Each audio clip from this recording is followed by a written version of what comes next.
Imagine boarding a completely routine flight, getting settled into your seat, and then simply vanishing from the face of the earth. In our hyper-connected modern world, it feels literally impossible for a 300-ton commercial jet to just disappear, right? I mean, we live in an era of constant digital surveillance. Every altitude tweak, every coordinate, every single ping is tracked and verified. And yet, over a decade ago, that is exactly what happened. No distress call, no clear explanation, just gone. Welcome to This Explainer. Today, we're opening the ultimate cold case file. We're going to walk through the forensic timeline, the hard evidence, and the most chilling unanswered questions of the greatest aviation mystery the world has ever seen: the vanishing of Malaysia Airlines Flight MH370. 239. I want you to just sit with that number for a second. That is the exact number of souls on board that aircraft. 227 passengers and 12 crew members.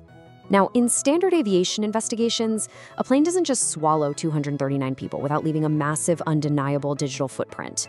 You'd normally have a debris field, a triggered emergency beacon, or at least a frantic final radio call. But with this flight, the case file was entirely empty. No radar signature, no distress signal, just an absolute terrifying void where a massive airliner used to be. Okay, let's dive into this. To really grasp the sheer impossibility of this mystery, we have to look at the baseline facts of the departure. It was the night of March 8, 2014, and the conditions were absolutely pristine. The aircraft was a Boeing 777. For the aviation enthusiasts out there, you know this is widely considered one of the safest, most technologically advanced planes in the sky, packed with multiple layers of redundant communication systems. It was a standard red-eye route from Kuala Lumpur to Beijing. The weather was perfectly clear, and the flight crew was highly experienced. Literally nothing in the pre-flight data or the environmental conditions suggested that this ordinary flight was about to become the subject of history's most baffling search operation. So, mapping out the forensic timeline, the initial phase is deceptively routine. The plane takes off without a single hitch, climbing smoothly to its cruising altitude of 35,000 feet. Everything is operating perfectly by the book. But then, right at the 38-minute mark, the narrative violently shifts.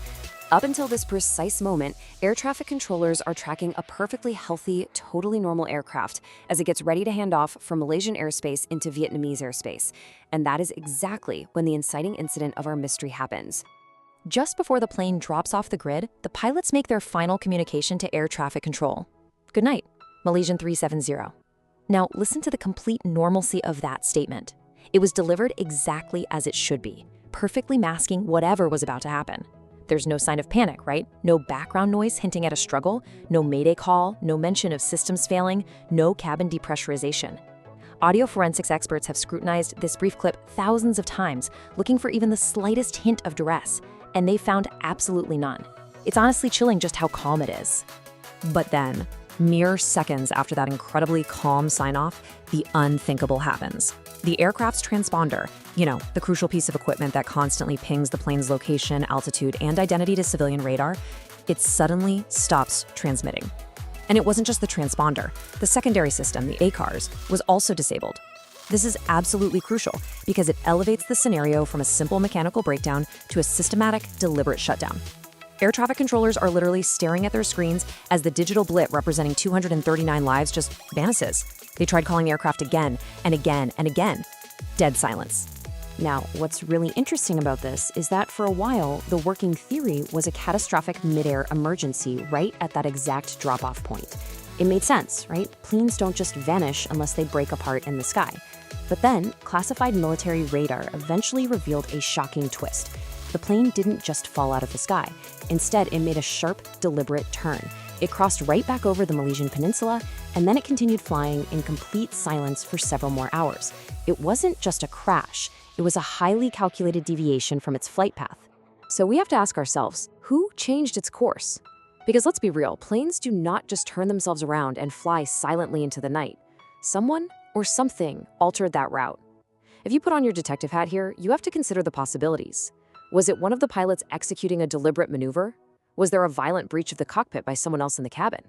Or are we looking at a sophisticated, unprecedented systems failure that essentially turned this massive Boeing 777 into a flying ghost ship operating entirely on autopilot? This horrifying realization triggered a massive, unprecedented global response. 25 That's the number of countries that rapidly joined forces to scour the ocean for answers. The sheer scale of this mobilization was just off the charts. This wasn't a standard rescue mission anymore. It quickly spiraled into the largest digital and maritime manhunt in human history. We're talking about rival nations suddenly sharing classified military intelligence and deploying their most advanced civilian assets, all united by one desperate objective: find MH370. And the search area? It was mind-boggling. We're talking millions of square kilometers. Because traditional radar had completely failed, investigators had to rely on these incredibly faint satellite handshakes, or pings, from the Inmarsat network, just to figure out a rough search zone.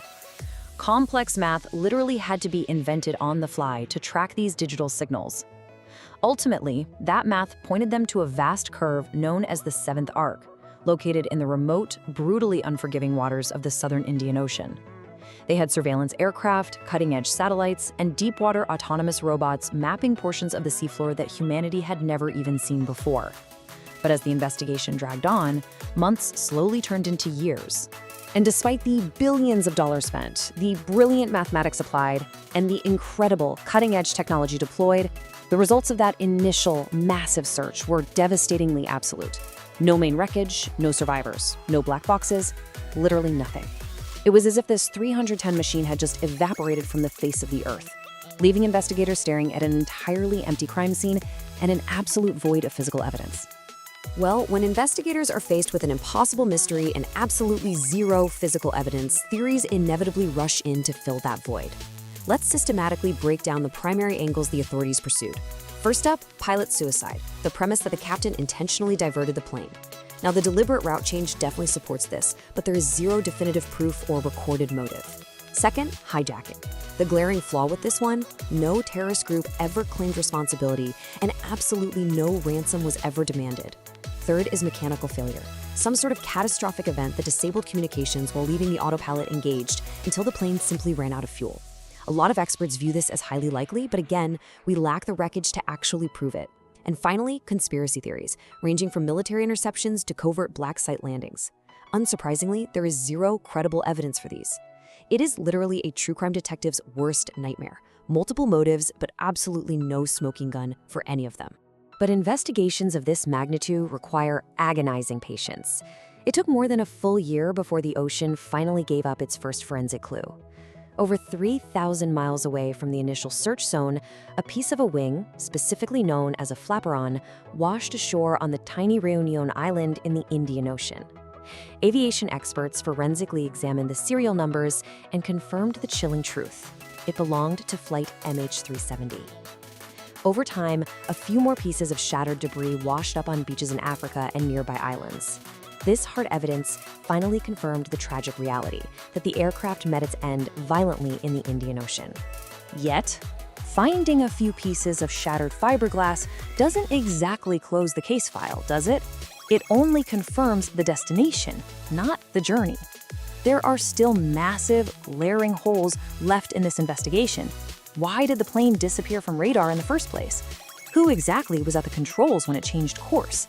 And perhaps most importantly, where is the main fuselage, the black boxes, and the victims? Because without those black boxes, the families of those 239 passengers are trapped in a perpetual state of grief without any real closure. They know their loved ones are gone, but they are denied the basic human right of knowing exactly why. So as we close this explainer, we find ourselves staring at the exact same dark waters that investigators have analyzed for well over a decade. Consider the evidence we've laid out today: the perfectly clear weather, the severed communication systems and silent radar, that sudden, uncommunicated turn, the entirely missing black boxes. Based on the facts of this cold case, I leave you with this: was flight MH370 the victim of calculated human action, an incredibly bizarre and tragic mechanical accident, or is there a crucial piece of evidence out there that we simply have yet to discover? Evaluate the data, trust the forensics, and let me know what you deduce, because until that main wreckage is finally found, this remains aviation's ultimate unsolved mystery.